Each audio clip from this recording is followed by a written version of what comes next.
How's it going? Oh man, this is not very high of a microphone, is it? Not very loud. High? High microphone? What does that mean?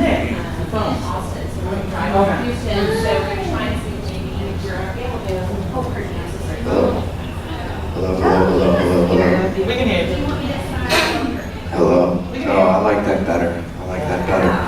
You can just talk in that sexy Let's, oh, maybe this is the, hello, hello. Yeah, we can hear you. I know, I'm just playing with this lovely volume control device. Just talk a sexy songs of it. Man, my voice is so shot already, and I have to record Monday and Tuesday, so I gotta watch it, man, you know?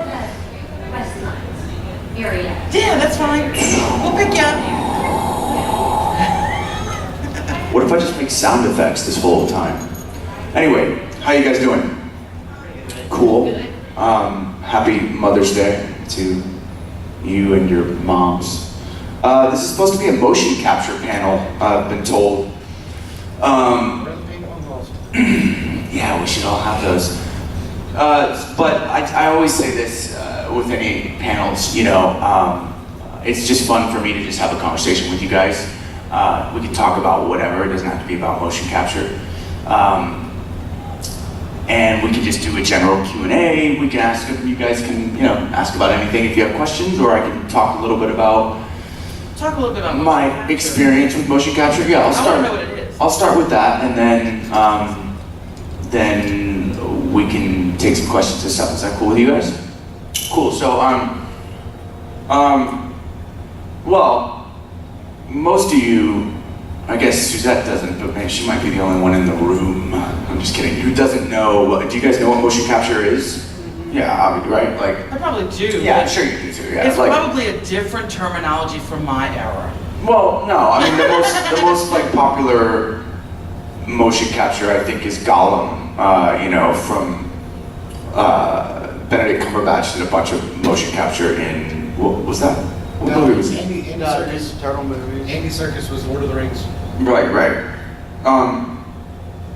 So my experience with it was kind of really cool, actually. I got to know a Japanese production company producer in Japan. He's actually Korean, but lives in Japan and has his own production company there in Los Angeles. And they were working with some of the production people at Sentai, and they asked some actors to participate in this video game that was called Nuts. I don't know why it was called that, but it never got released. It never really made it. But they flew us over to Japan, and that was my first experience with, you know, you're in a sound stage and you're in the motion capture studio. You've got the suit on with all the reflecting, yeah, you know what it is, reflecting balls that the computers read, and so anyway, I've done it 4 times in Tokyo, and even to see like the technology increase. The last time I did it was for Starship Troopers. So I did.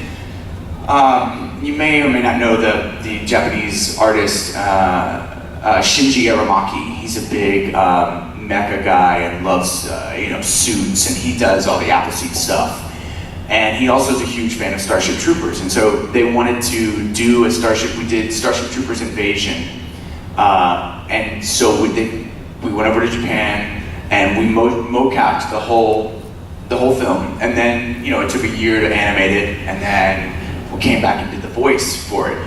And the crazy part is, you know, the hardest thing to animate realistically, it used to be, the eyes are still pretty difficult to try to get, like, life in the eyes is really hard, but the mouth is really difficult to, you know, our mouths make kind of odd shapes when we talk.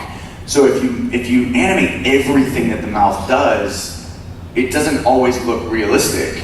So we're on set, you know, and when you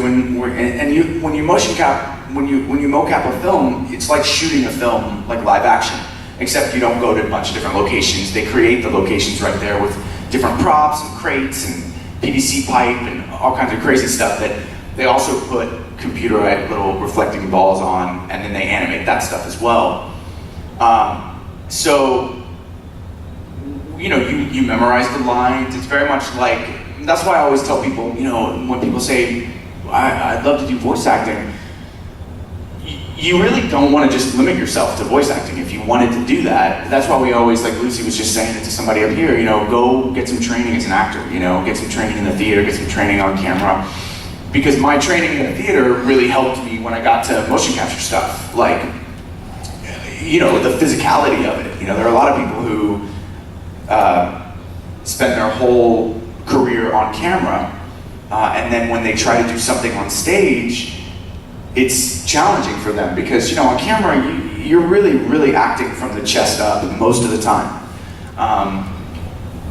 There's stories of, huge film stars, that have done film for 20, 25 years, and then they go to do a Broadway play and it flops because they don't know what to do with their hands, or they don't know how to stand the right way. You think it's easy, but when someone asks you to walk across the stage, you see people who, they just all of a sudden, their physicality changes, they're not walking like a normal person. It's like, no, just walk like a person,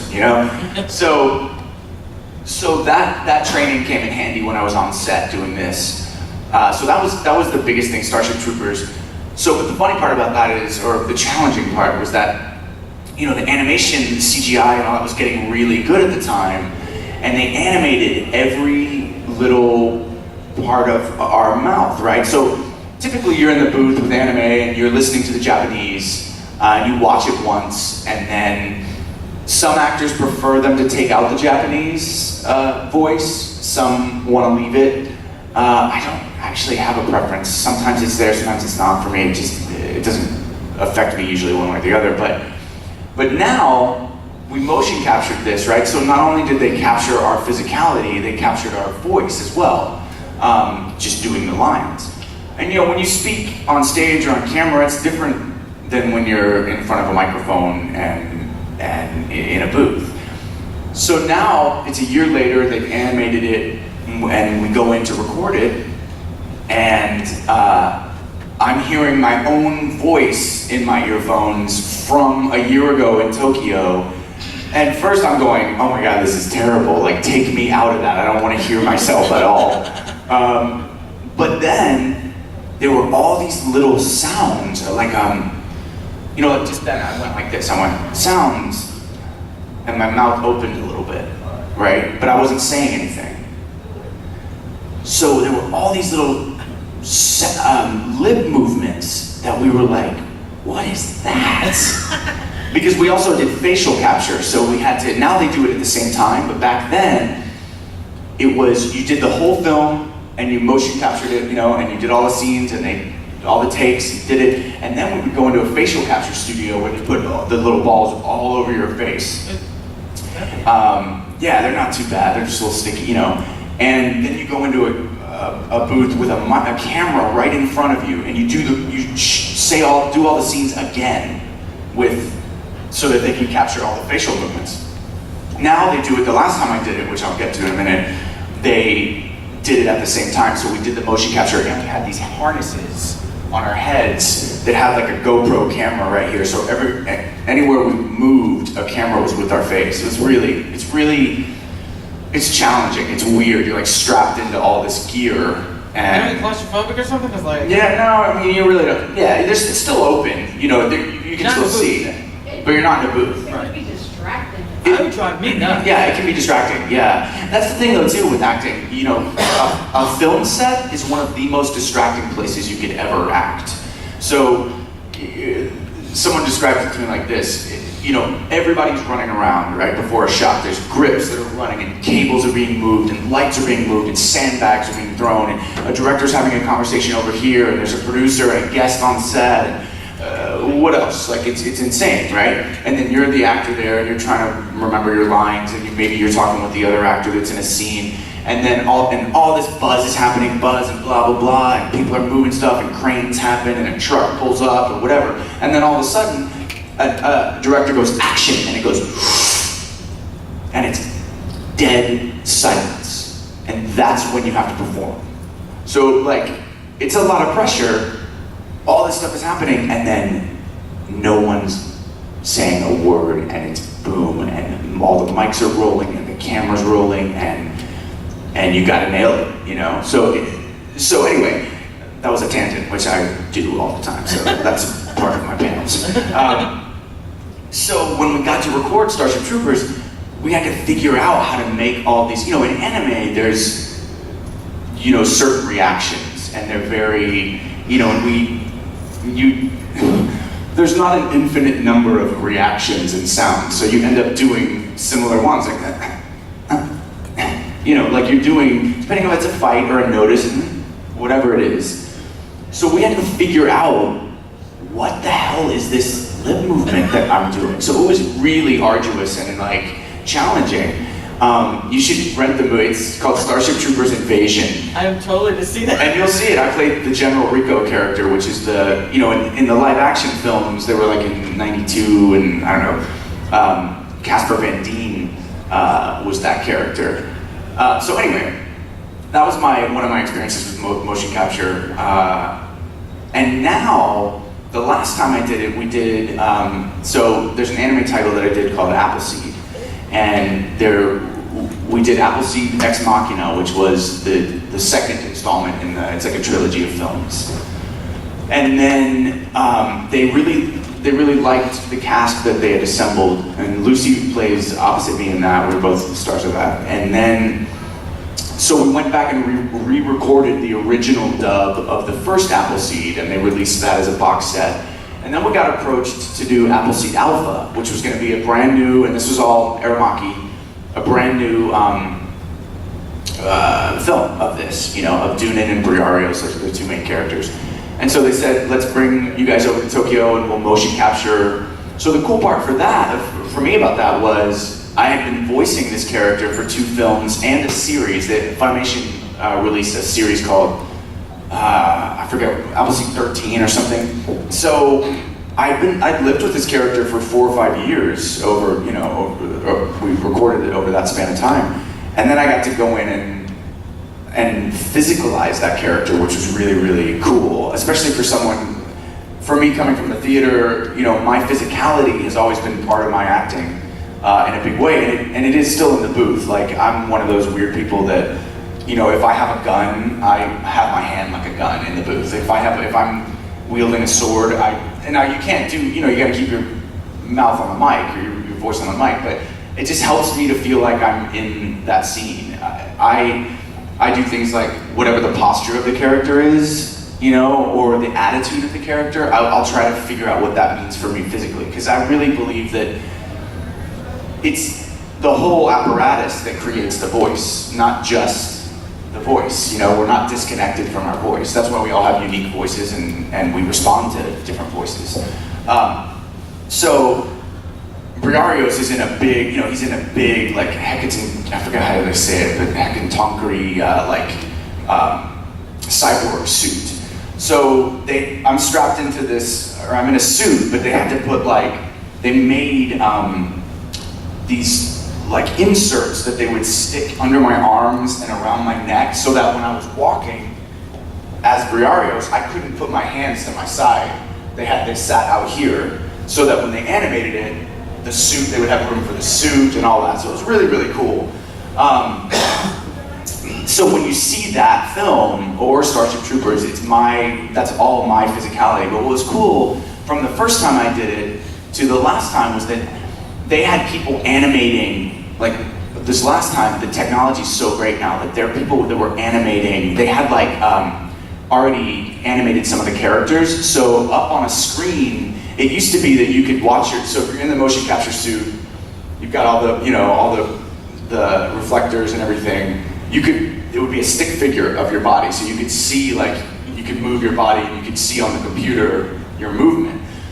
Well, the technology got so good now that they have like sketches of the characters and fully face, and it's already up there as you're moving. So I'm looking at my body moving, and it's General Rico or Briarios up on the screen doing that. It's really, really cool.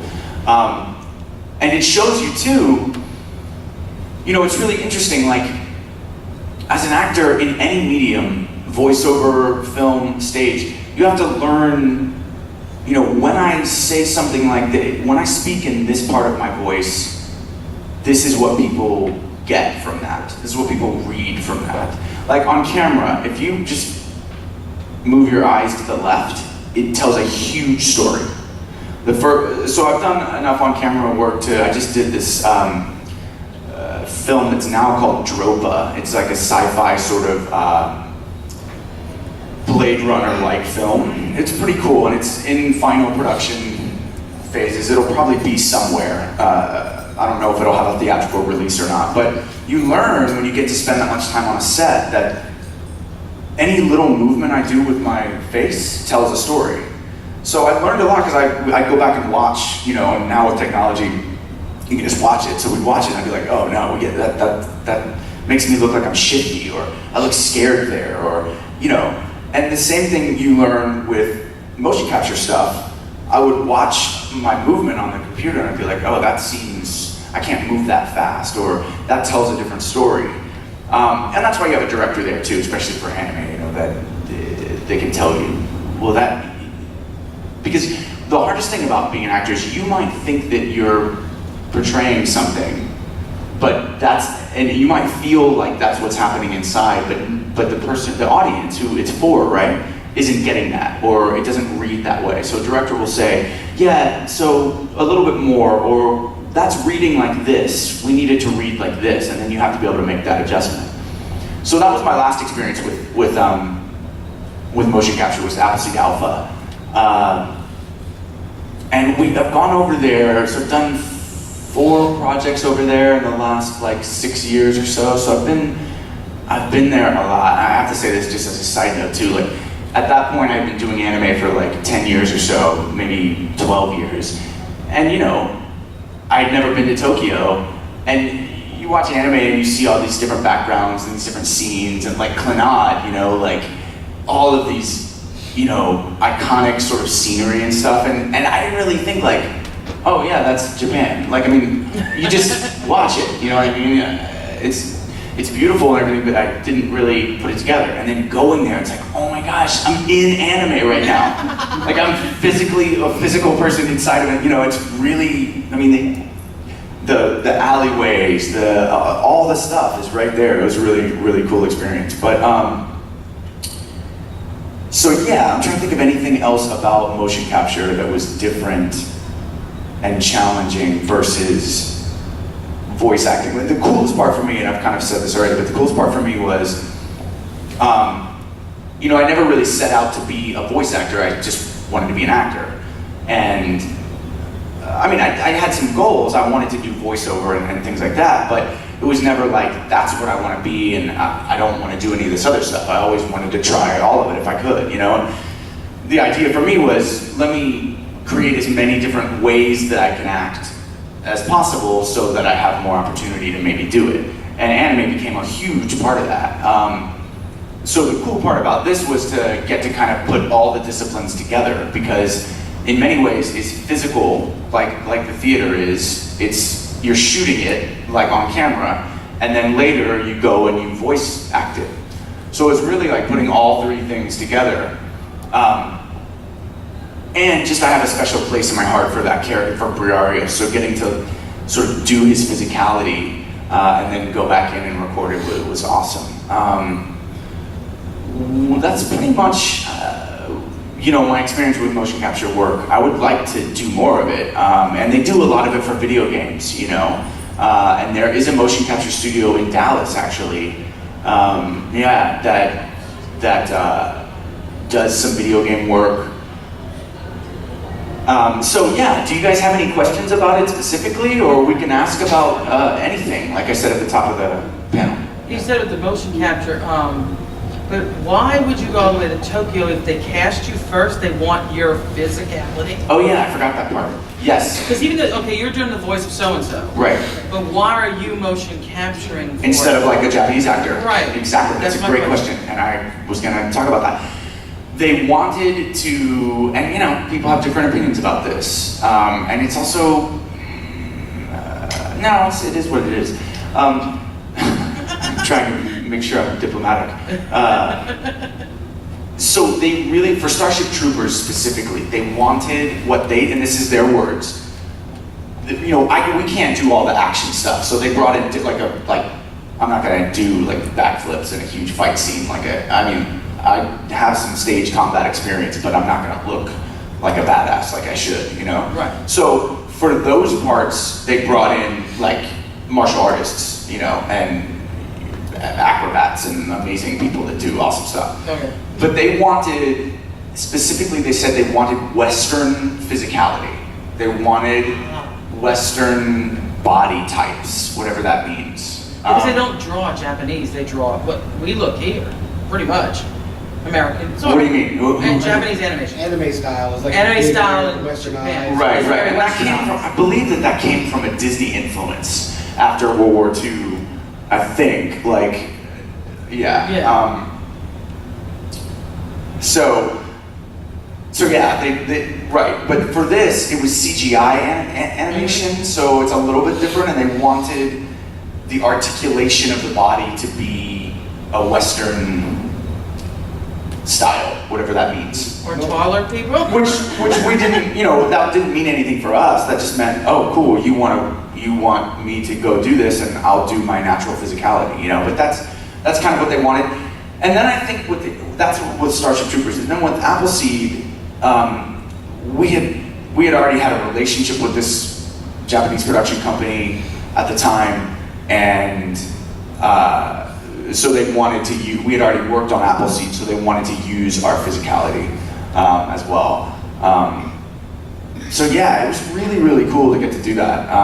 And the reason they didn't, honestly, I think that this is the truth about there's a motion capture, you'd think if there's a motion capture studio in Dallas, why wouldn't you just have the Japanese producers fly to Dallas and we go to Dallas and do it there? But it was actually ended up being cheaper for them to do it, for them to fly 6 actors to Tokyo, put us up, and do it in their studio, because they have connections there, you know? Wow. So it was cheaper for them, production-wise, to fly us over there. Yeah, And sure. shoot, we get a trip. Oh man, so much fun. Yeah, it's I love it over there. They just do things that we have sort of let go. Like they still care about like things being clean, and like, you know, you'd see people out in there just cleaning the street around their houses, and Right. it's just like they care about like honor and, you know, stuff that we just have kind of let go, I think, in many And ways. why have we is a good question. Man, that's a whole different panel, but we can talk about it right now. Yeah, you know. Yeah, we're a really young country, you know, if you think about it. We're still like, We're the rebellion. we don't know what we're doing yet. We still really We have still no don't idea. know how to- Yeah, it's tough. Because I brought it up to you before, the Luke Oh. Garraway. Yeah, Garo Vanishing Line? Yeah. I mean, I know that just wrapped up, but I don't think there's going to be a second season. But the representation in that anime, the whole Oh, yeah. Native American, whenever I said, hey, look, he's going to be different ethnicity, were you like, yes, please? Like, was that a thing for you? It really wasn't a thing. You mean when they said he's not going to be like a Caucasian person? Yeah. We didn't even really have that conversation. I mean, I was going to say, like, did it influence how you portrayed him? Oh, yeah, that's a great question. Because he's a very stoic character. He doesn't like just. He's very stoic. Like ways he does things. You know, it's interesting when we talk about like ethnicities and where we come from. You know, everybody has an idea of what it means to be Native American or to have, you know, that. And for me, and it's neither right nor wrong, it's whatever your perception of that is, right? And so I make up, in my experience with it, is that there's something old and wise and like connected to the earth and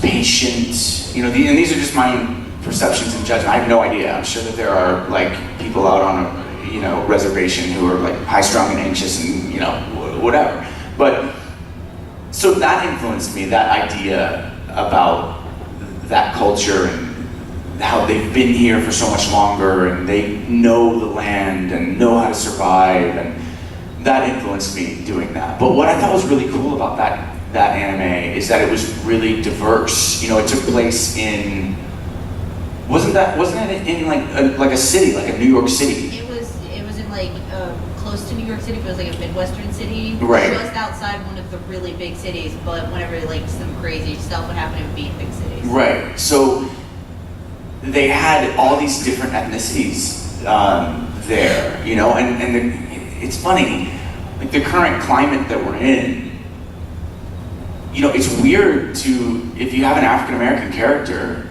to like get a white voice actor to voice that. You know what I mean? Like back in the day, there were times when they did that, where, you know, and now it's just a little bit like, well, can't you just go find someone who, you know, Of the race. yeah, of that race, which they did for the most part. I don't think that there was a big deal made of the fact that Luke, that's the character in Garo, was Native American. I mean, did you get that in watching it?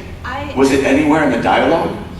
When him and his mother talk, they Oh. actually do have, because I don't know if you heard the conversation between the Right, two. because that was a different actor who played the young Luke. She talks to him about, hey, stay connected to your roots, stay connected to the land, be who you were meant to be. Right. And the way she's dressed, the way he's dressed, then she passes on her bolo, which is something that was passed on from her mom, Right. to him, and he wears it throughout the anime.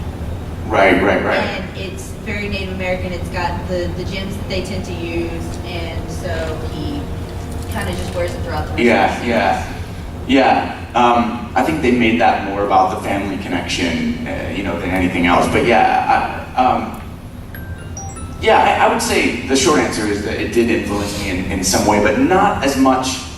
I didn't start from there. I started more from, you know, I really do try to start from, early on I learned from a director at ADV Films, at the time it was ADV, I learned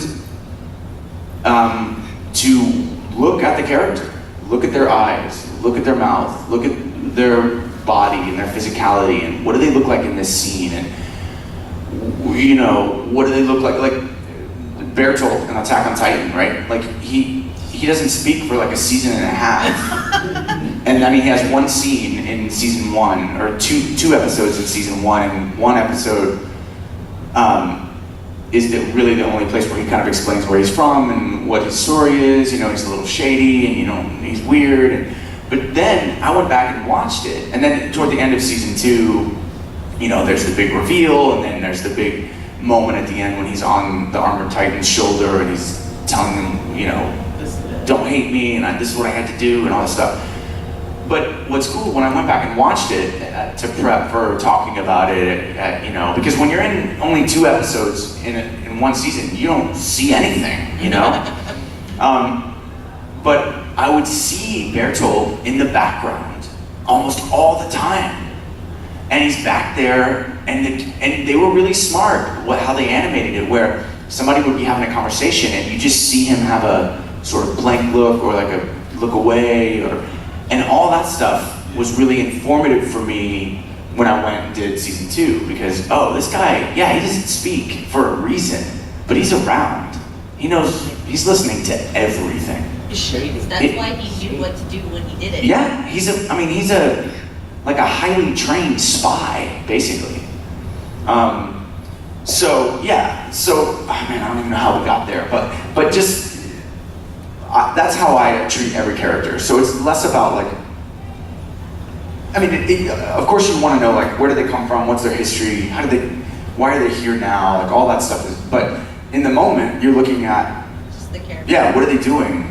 Why are they saying what they're saying? Who said something to them before? I had a friend just introduce me to Garo. They Yeah. showed me like one of the original movies that came out. Yeah, Garo the animation? Yes. Yeah. He showed me that, and then The Vanishing Line literally started, and me and him sat down and watched the first episode, and Luke has his scene where he shows up, saves At the diner? swords. Yeah, right.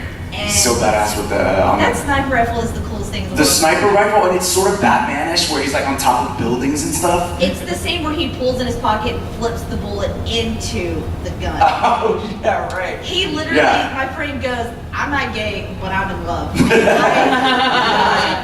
And his hair too, like it's like whitish, like okay, but mane. when he cuts I it, know. I cried, but he still looked good as it. I know. It was the fact that he went through this journey, through this entire series. Like, he's just at first the background character, so Right. it's just kind of like banter plays with him. Right. And then he goes on his own journey after he has to face somebody, and then you're just like, I feel bad for him. Yeah. And he also has this that crazy relationship with his dad, which is Yes. interesting. Asshole. Two characters. I tend to, and I mean, I think there are like 5 of my characters that have like dad issues. I don't know what that says about me or my voice, but like I think Todoroki's got a dad issue. I think that like they sit in the booth and they're like, get mom. Yeah, exactly. Get him. Even Tomoya from Clannad has dad issues. So I don't know. I guess my voice reads like, man, that guy has daddy issues. But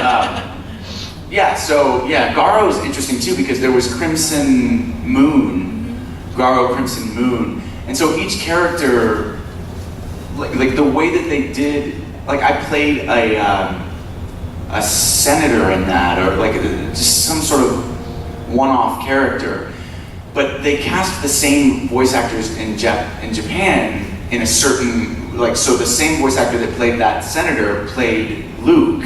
And so Funimation, I believe this is right, Caitlin Glass could speak way more accurately about it, but they kept the same voice actors for certain roles for a reason. So there might... The show is a pass on the lineage thing. Right. It just progressively keeps going because like the guy for the Golden Knight in the original is the Golden Knight in this one. Right.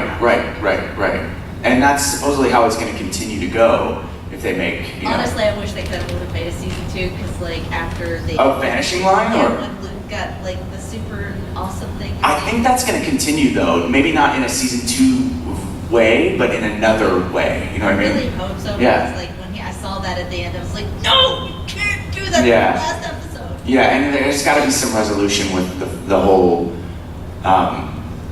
because I think by the end he becomes like a full-on Makai Knight, Yeah. and he wasn't before. But anyway, What? Any other questions or thoughts? Yeah, what's up? When you auditioned, did you know he was going to be the colossal titan, or did you just think he was some part of the military? So that audition, many times when you get this is the way it is now. It didn't used to be this way, but like you'll get an email from one of the directors asking you to audition, and you'll get a packet. Or even if you go into Funimation and audition in person, there's a packet with different characters, right? So it'll be like Todoroki will be there, and Midoriya, and Bakugo, and you'll read for several. Like, I read for Bakugo, I read for All Might, I read for, and I know we're talking about Titan, but the same thing. I read for Eren, and I never, Bertolt wasn't even like an audition. So I read for, because he has no lines. Yeah, so I read for that, and Mike McFarlane, the director, called me and said, and Mike and I had, at this point, had worked on Wolf Children together, and something else. Yeah, you're in that? I have that. Yeah, I'm the wolf guy. Wolfman. Oh, I'm my gonna gosh. watch that, I know, man. Yeah. See? I will never run here now. Yeah. Never run here now. Don't stop me. I love that movie, man. It's so pretty. And Colleen is so good in that movie. Sad movie. Yeah. So he called me and he said, and he tells the story too, and he used this with several other people. It's kind of a great line. He was like, "Hey man, I really want to offer you this role, but I just want to make sure it's cool with you." So it's a very important role, but it's pretty small early on. And then he goes, "But it has the potential to be larger later." And so at the time I was like, "Oh, cool, whatever, yeah, rock on, let's do it." So I didn't know when I first started. And I didn't even know when I recorded that first scene with Raina. It's like Raina and Bertolt and Eren and we're in like, it looks like a pub setting or whatever, we're in like that. Oh yeah, the military. Yeah, the military barracks or whatever. Yeah. And so, Mike kind of directed it to be a little bit shady, to be a little Weird. yeah. And I didn't know why. But then later when I started going to cons, I learned like, and then when I started watching some of it, this happens. Who is he going to be? And then I learned that. But Mike really helped because he directed it to have that sort of interesting feel to it where you knew you weren't getting all of the story.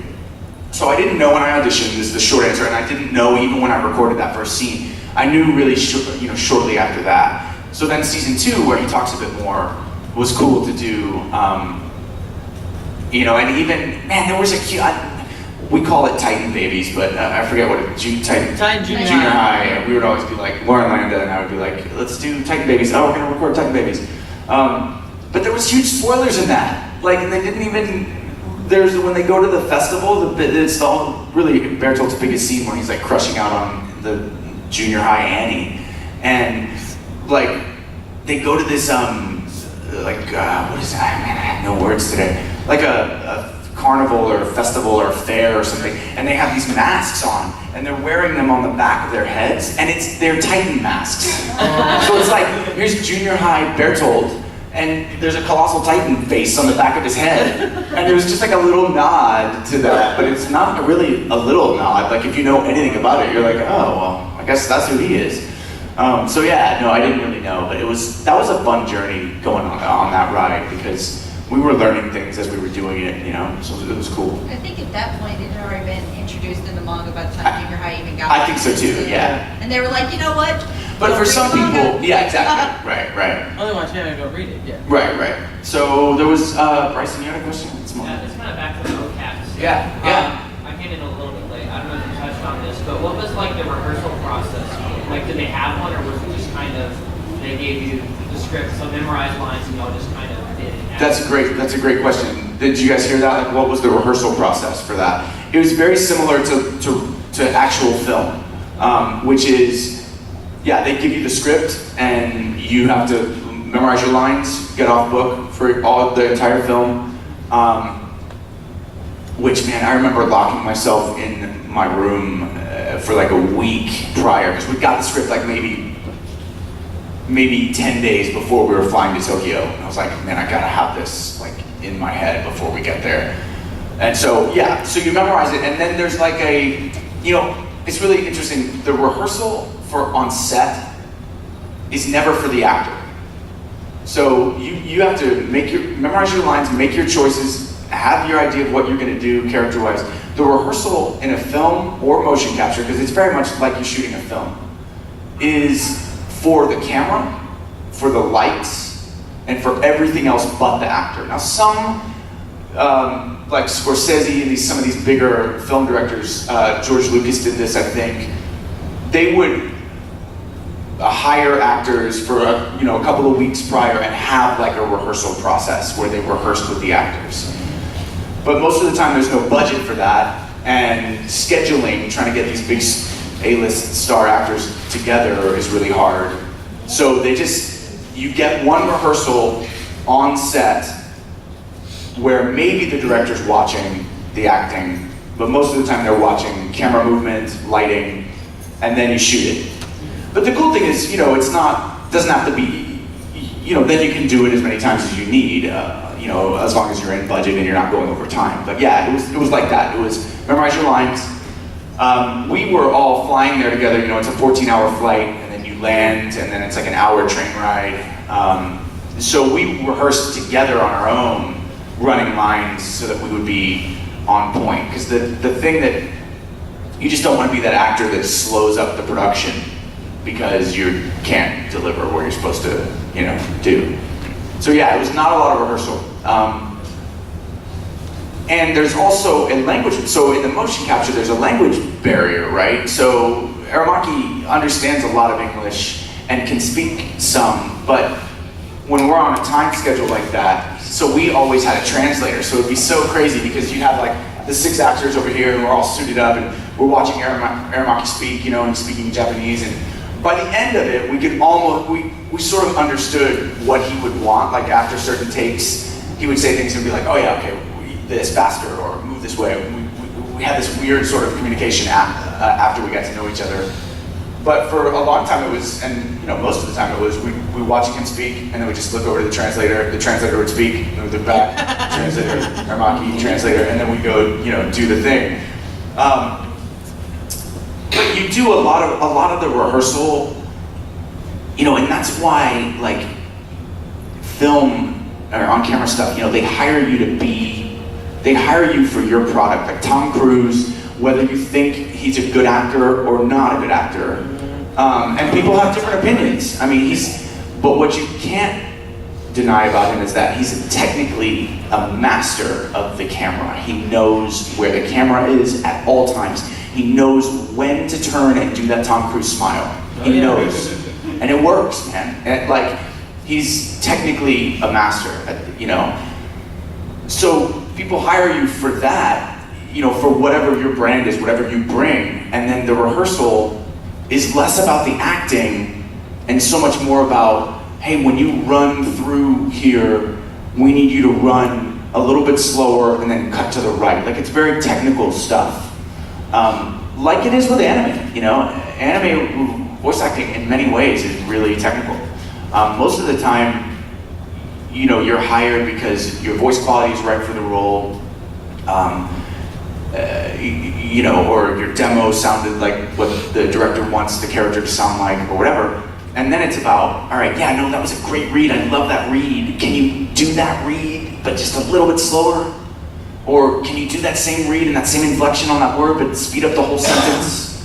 Or this first part of the sentence needs to be fast, and then after the ellipses, it needs to be slower. I mean, it's that technical, And you have to, as an actor, keep your performance there while making little tweaks to stuff, which is not easy. I know people who are great stage actors who, when they get in a booth, it doesn't translate for them. And doesn't mean they're not a good actor. They're great.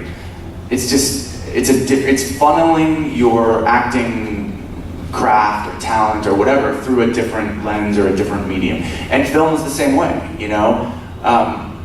When I was shooting this film Dropa, I had done film and stuff before, but I had never done a lead in a film. And when you're doing a lead, you're on set every day, and you get to see yourself a lot, and you get to see what works and what doesn't.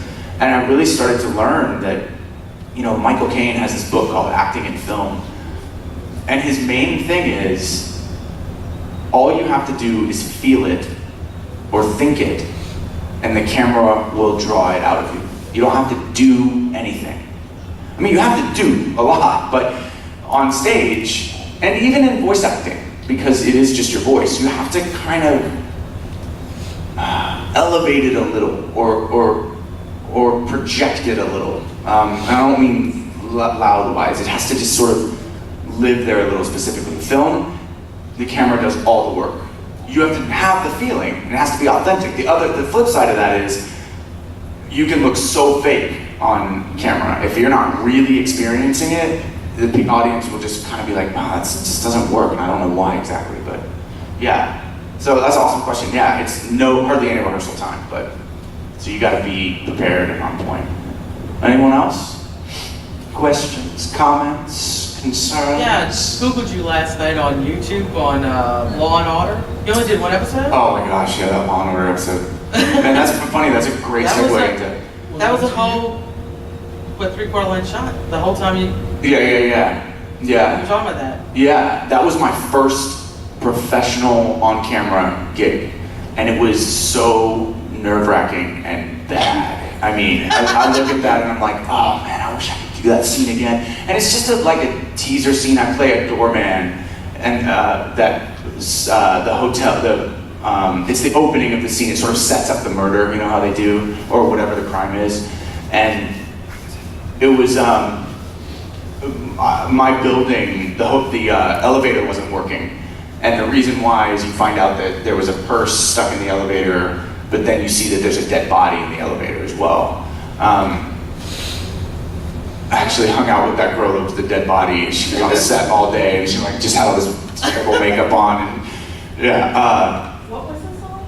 This was on Law and Order. The original The original Law and Order. Law and Order, Yeah, yeah. it's the episode called Murder Book. It's actually the episode that you know how they'll take like a real crime in real life and sort of fictionalize it. It's the one about OJ writing his book about, you know, what was that book, that crazy, if I would have done it, yeah, like, dude, what? Obviously, look, This is how I would have done it. yeah, so it was about that, but they changed it to like a baseball star. You know Bobby Cannavale? Do you know that actor? He's a New York actor. He was on that Vinyl, what was it called? Vinyl, it was like a 70s show that was on Netflix. Anyway, you've seen him. He was in The Station Agents, an indie film. It's awesome. You should watch it, dude. Peter Dinklage is in that film from Game of Thrones. It's like way before Game of Thrones.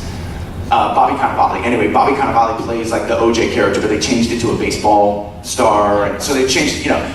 So anyway, but that film is a classic idea, or a classic example of, well, first off, the funny thing is, you know, I go to my costume fitting.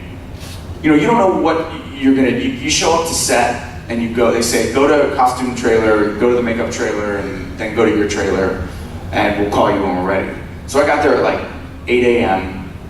I went and got a costume fitting and talked to the makeup people, and they were like, all right, we'll do this later. And I didn't shoot that scene until 6 p.m. Like I fell asleep in my trailer, and I'm like, this is like one scene. I had like 8 lines or something, you know? Like, so you're all ready to go, and then like, all day goes by. Hurry up and wait. Yeah, that's the whole thing. That's it. So the funny part is when I was dressed in my doorman outfit, and I walk into an actual building on the Upper West Side in Manhattan, and I go past an actual doorman, you know, a real doorman, and he just looks at me and he goes, "We don't wear that." You know, and these doormen in New York are like union doormen, like they're the real deal. And it was so funny. I was like, I look like a damn clown doorman. This is like not what they wear. Look like a flying monster. So then I go to and I had to do my scene in front of like 2 doors like that, like elevator doors that Yeah, open that's up. just you in the elevator. And they're like, oh, his head's not close enough to the numbers, and we want his head and the numbers in the shot. So then they get an apple box. So and the whole scene, I'm standing on an apple box so that my face will be closer to the numbers so they can get the shot they want. Again, it's never about the actor, it's always about the shot, which is, on the set, the phrase is camera is king. Right. So camera's king, you know? I'm not the camera, so I'm not Like the you're priority. not tall enough. Yeah, so, but then, so the director's like, hey, read the scene and let me see what you're gonna do. And this is some director from, I don't know who he is, and he's been directed all these episodes of television. It's the first time I've been on a professional set. And he's like, so I read the scene and he's like, a little more like believable. Which is what you don't ever want to hear as an actor. Like, more conversational. I'm like, So I do it again and he's like, yeah, that's just a little more conversational. So that was so I'm like, okay, fine. If I finally do it, he's like, okay, cool. But then the actor who I'm supposed to be, I'm talking into, sorry, this is a long story. The actor, but it kind of proves this, all the stuff that we've been talking about. I have one of those like, you know, intercoms, Intercoms, whatever they're called, yeah. Security radio. Yeah, and I'm talking over this to my Maintenance guy. who's going up the stairs, you know, and trying to find where the elevator's broken. That maintenance guy shot his part of that scene at like 10 a.m. He's gone on this couch eating, you know, he's not even there. Oh, God. So I'm reading this scene with a second assistant director who's around the corner on a bullhorn. Oh my God. So because they can manipulate the sound, right? I've got what's called a lav mic on and a boom mic. So I've got a wireless mic somewhere on my body and I have a boom. So it's the worst environment to act ever. I'm like, I'm on an apple box, which is not natural. You don't just stand on boxes, you know what I mean? And like, I'm supposed to be looking at this thing and then I'm supposed to be conversational. Because obviously I suck and I can't speak like a person. And then there's some asshole on a bullhorn. Yeah, on a bullhorn saying my lines. and I can't look over there because I'm not talking to that person over there. I'm talking to this person here. Anyway, and then they edit all that together, and you've got the scene, the intercut between me talking to this guy that I never spoke to. Well, you looked very conversational and jovial. Thank you. Anyway, that's a long story. I'm like, he's wearing that? Yes, yeah. I was expecting you to be a cop or something. Oh, yeah. I played plenty of those too, but yeah, go ahead. Yeah, you reminded me when we were talking about how long it took and all. My mother was asked to be an extra in a movie, Everybody's All American, and she spent 2 days. So she was supposed to be a waitress in a scene, and spent 2 days on set. She said she didn't hardly do anything. No. And then finally they got the scene filmed and all that. She went to see the movie, nothing with her. Oh, yeah. I know, that's what kids. That happens all the time. And nowadays, when you have an agent, you get like a commercial audition. They will pay you. They'll pay you your session fee, and then you don't get paid the rest of your money unless you're in the commercial. And you might not be in it. Like a lot of the times, if you have a featured role or something, they end up going with a shorter spot, and they cut you out, and you don't get paid for that. You don't get any residuals or any of that. So yeah, there's all kinds of stuff. Like I did an extra gig, one extra gig when I was in undergrad in college, and I did one more, and I was like, I will never do it again. I mean, there are people that make a living out in LA as union extras. And they're really good, and they know what they're doing. They're amazing, but it's like ditch digging work. I did this film called Two for Texas with Tom Skerritt and Chris Christopherson. Oh my God! I'm not in it. I was just an extra. And they're like, "Here's a authentic, late Civil War musket. Here's how you shoot it, and do it. Make sure you do it like this, or it could blow up in your face." Oh. And you're an like, extra? Yeah, I'm like, no. Put me on a horse, or I'll be the guy that defects and runs into a ditch and gets shot or something. I'm not shooting a musket. I don't know. You know what I mean? So anyway, extra work is. Can't you just CGI in smoke? Yeah, right. Extra work is tough, man. It's tough. I'll come right back to you. She doesn't ask a question again. Yeah. Okay, yeah. I came in like right in the middle. You were talking about the difference between like being a voice actor and like actual like live action acting, and how you have to like feel it, that kind of thing. Do you find it easier to do voice acting versus like on camera? Actually, like I can portray things with your voice a little better than sometimes your face. Yeah. Which one do you prefer? So I always say that, like, and I really do believe this, that, acting is acting is acting is acting. Like, it's all the same muscle and the same, a lot of the same concepts of what it is to act, which is basically taking on a set of given circumstances of someone's life and history, past, present, hopes, the future, what they want, what they don't want, taking all of that and personalizing it to the point that it feels like you're experiencing that. Right. That's pretty much it in a nutshell. And you do that on camera, you do it on the stage, and you do it in a booth, regardless. But the way, it's like the way you put the needle through the hole is different for each thing, if that makes any sense. Right. Like, it's still the same thing that you're threading the needle with the same content and the same stuff, but you have to thread it differently in a booth versus on camera. It's not that I find it easier. I've done more in a booth in front of a microphone, so I'm really comfortable there, and I know when it's not good, and I'm doing a show right now that's streaming on High Dive, which is Sentai's streaming service. It's called Dorieku, and John Swayze, who's a voice actor, is directing it. And it's so cool because we've both been voice acting for 18 years or something. And so we have this really collaborative conversation where he's like, "Oh, did you not like that?" And I'm like, "Yeah, I feel like the operative word needs to be this in order to make sure that the meaning gets across." And he's like, "Yeah, let's try it." So we really work that way together. So to answer your question simply, it's not that it's easier. I'm a little bit more comfortable in a booth, but after getting to spend more time on a set, I really, really enjoyed that. On a set, it is a little bit more live action, you know, where it's your face and your body and your voice. There's just a lot more to think about. It's still the same thing though, you're just tweaking little things.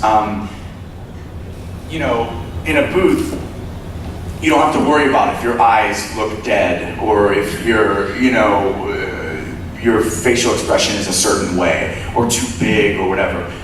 You just do it, and if it comes through in the voice, it doesn't matter what you look like. On camera, it might have come through in the voice, but you look like a crazy person. You know what I mean? So you have to figure out a way to do it to kind of, thread that needle a different way.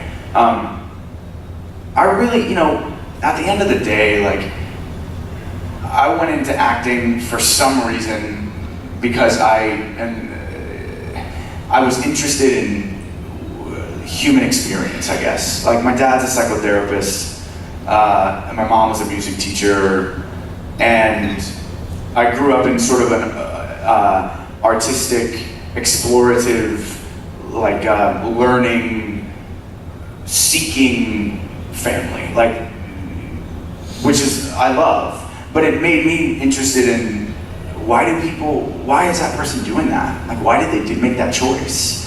What happened, or why would they say that, or what is their deal, So I get to do that regardless if it's on camera or in an anime or, in a booth. The only time that you aren't doing that is like in a commercial voiceover where you're talking about some product. But then you have to figure out, it's funny because people want to do voiceovers, but commercial voiceovers are really hard. Because, and I've done my fair share of them, but you almost, the ones that do it well are the ones that do create a character around this person who's telling you about this product. Because that's what the client wants, is like some person, real person who's saying, hey dude, you should check this out, it's awesome, and So those are the people that have prolific like commercials. So it really all comes down to the same thing, is why are you saying the stuff you're saying? What do you want, what are you doing? I'm sorry I have long answers to everything. It's just how it rolls. Yeah, that's a great question, I yeah. could listen to your voice. Told you, see? Oh, it's a little shredded right now, but yeah, thanks. See? I can have my eyes closed and I know who you are just listening to you. That's crazy. Awesome. So It's how like did you Tomoya get, and Usui. Yeah. Tomoya is weak, totally. so how did you get the role of Sansa? That was back, so that was, 2000. yeah, it was just offered to me. Like, there are You some, had done stuff at ATV before. yeah, I did Orphan before that, which was 50 episodes.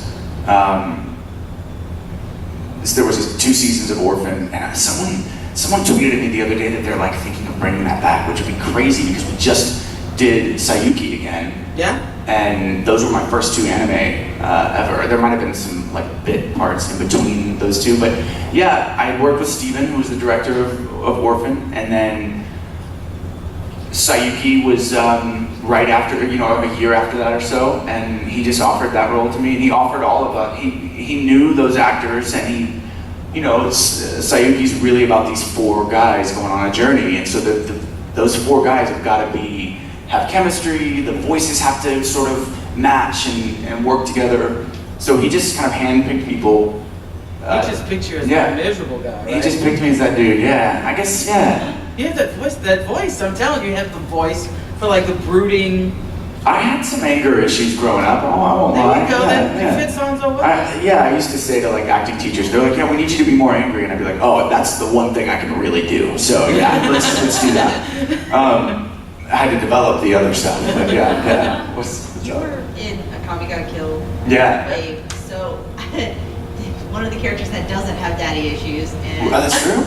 yeah, but the fact that he looked up to the main character. Right. Like, did you watch that show at all prior? Because your character doesn't really come in until like later. I think Yeah. like half of the show. Did Yeah. you watch anything prior? and be like, all right, so my character looks up to him. How do I do that? I watched a couple episodes, like spot episodes, like maybe the first one and something in the middle of the first half. But you know, for a long time, I didn't used to watch any of it. You know, most of the time it was, you know, you just went into a booth and the director would tell you a little bit about the story, a little bit about the character, and then a little bit about what's happening in this scene right now, and then you would do it. And that was fine for me for a while, but as my anime career continued to go on, I started to take more ownership over the characters. Like, at the beginning it was like, oh, this is a really cool thing to get to do. Awesome, I wanted to do voiceovers in some way, and I was doing commercial and corporate narration and industrial voiceover stuff. So it was like, this is cool, but I didn't know that it was good. I really didn't. Like, when I didn't go to cons for a while because I was busy. I lived in New York. I went back to grad school in Connecticut. And I didn't really have an awareness that I was even good in stuff until I really didn't. It seems, you know, I was like, oh, cool. So I've sort of got a brand to my voice now. I didn't, you know what I mean? And it's funny, I'm branded a very similar way in commercial voiceover. I'll tell you that story in 1 second. But so now I do watch my stuff. Sometimes I don't have time, but if I do, I like to watch the episode now before I record it. I didn't used to do that. And Wave is like a really cool character. Like, he had a really cool story. Yeah. I hate that they kind of differ from the manga, but like, Yeah. he's a really good character. yeah, I liked him a lot. He was funny. Yeah. Oh, okay. Oh, we're done. No, but if you want to answer another All right. question, but there also some people want you to sign something. Okay, yeah, cool. Let me, in the back. Correct me if someone did this already. Favorite anime role you did? I was so asked that. Yeah, man, you know, we get asked that all the time, and it's such a hard question to answer. It was so funny. I was listening to this podcast on yesterday morning, and it was, I forget what, it's not Dub Talk, but it was, hold on, I followed them. Critical Role? Hmm? Is that Critical Role? No, it was like Dub Experience. Maybe it wasn't even Dub in the title. Anyway, it was a podcast, and it was 3 people who were talking about anime, and the title, and it was really, I actually really learned a lot from that. I really liked it. But the title of this episode was, they were talking about sometimes, and they were like, sorry for all you dub haters out there, but sometimes the dub makes more sense and is better, not better, but tells the story more effectively than the sub. Yeah. And that's a controversial statement, but they really started talking about it. And one of the things they were talking about was Clannad, and how the dub really gives it something that it didn't have in the sub. This is their opinion. But they were talking about me, which is obviously was a really weird thing. To like, they start saying my name and like saying things about me as a voice actor, and like, you're just sitting there going, well, they're gonna say something bad at some point, and I'm gonna have to like just be okay with that. I've seen bad things online before, or whatever. But they said something that I thought was really, really accurate about me, which was, they said, yeah, you know, I've seen David Matranga and this and that and whatever. He seems to be, and I met him at Anime Boston, and he seems to be the kind of actor who like really cares about every role that he does. Like, it comes through. And I was like, I really do. And it was such a huge compliment to me. Like, honestly, I was like, wow, that's so cool, this guy thinks that. Because I really do. Like, I don't want to go in there and be bad. And even if it's a small role, like, I want it to be authentic and believable and, dynamic and something. So that question's always really hard for me because, and my joke answer, like when I don't want to answer the question, which I will, is I like, my favorite role is whatever the one I'm doing at the time, which is, kind of true. But there are ones that speak to you a little bit more than others. And there was a time, anime's changed so much. We would sometimes, early on, you'd spend a long time with a show because it took longer to record it, and then it got really fast. where you'd be recording, like this is before we started going to all simuldubs. You'd record like a whole, season in like 2 days, and you wouldn't even remember what you did, And now it's sort of a hybrid of both, where now we're doing something every week, so you get to live, if you're in it every week, you get to live with those characters a little bit longer. My favorite characters are the ones that really stick with me, and I think, so my favorite are for 2 reasons. I have no idea that, like, one of my favorite characters is Tomoya, and not because of anything I felt or did, but because of how it impacted other people. And when I started going to cons and seeing, oh wow, this had an impact on people, it makes you feel like an ownership over that. Like I'm so glad that I got to participate in something like that. It's really cool. So Tomoya, Briarios is one of my favorite characters. I just love that character. Sanzo is in that place because I just like him. He's mean and snarky and he's annoyed, but he has like a really good heart, and it comes through. And the scariest part for me when we started Reload Blast is because it was a new director, a new script writer, some new cast. I wanted to make sure, my biggest thing, and I said this to Jeremy Inman, who directed it, he directed it wonderfully. It was phenomenal. He totally got the relationships between those guys, and that's vital for that show to be anything. Otherwise, it's just like, what's happening here? It's out for them. Yeah, we just do the same thing every episode. Sort of. But like, fight every time. Yeah, but I made sure, and I said to him early on, I was like, I want to make sure that we don't just go mean. That it's that we still have that heart underneath there, that he really does care about these guys, and that, you know what I mean. So he made sure that that was there. And when there were times where it was just like too mean, we'd walk it back a little bit, So Sanzo, Todoroki's one of my favorite. Yeah, I mean Todoroki's really one of my favorites. Like he's the first person that I started buying like merchandise of. I'm like, oh, that's a really cool bookmark. I need that, or oh, I need 4 of those buttons.